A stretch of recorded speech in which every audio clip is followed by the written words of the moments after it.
Симбайский колледж строительства и сервиса сотрудничает с многими организациями производственной сферы. С обществом Ремстройцентр у колледжа более тесная связь. Уже не первый год на их объекты студенты учебного заведения проходят производственную практику. В данный момент ребята отрабатывают умения и получают практический опыт по профессии мастер общественных работ, по квалификациям каменщик, сварщик, монтажник по монтажу стальных и железобетонных конструкций. Каждому опытному каменщику, работавшему на объекте, прикрепляются по 2 студента.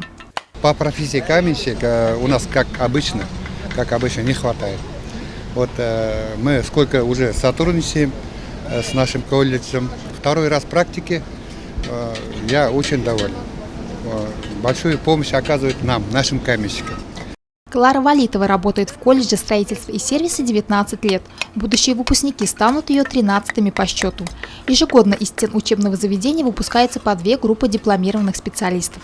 Работу выполняют с энтузиазмом, выданные задания выполняют с удовольствием и потом гордятся своей работой. То есть вот они выкладывают стены, перегородки, потом я прихожу, смотрю, они хвалятся мне: Кларнаев, ну вот смотрите, это я выложил, это моя работа. Ну и видя результаты своей работы, они действительно понимают значимость своей профессии.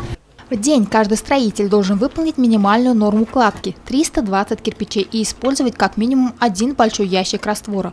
Опытные строители эту норму увеличивают вдвое. Как известно, основным этапом постройки жилого сооружения является возведение кирпичных стен.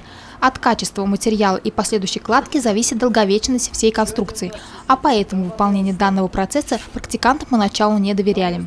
Молодые каменщики тренировались на черновой кладке и, лишь зарекомендовав себя, приступили к самому ответственному этапу.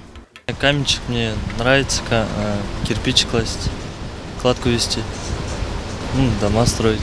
Приняли настройки тепло.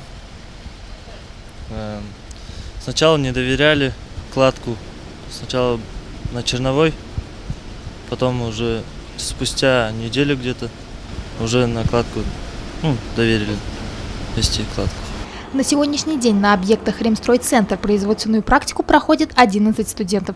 4 из них, зарекомендовавших себя в деле, руководство организации уже готово взять на работу. Альфия Янчурин, Дамир Хайбуль, Гульгина Раскильдина, телекомпания СТВ.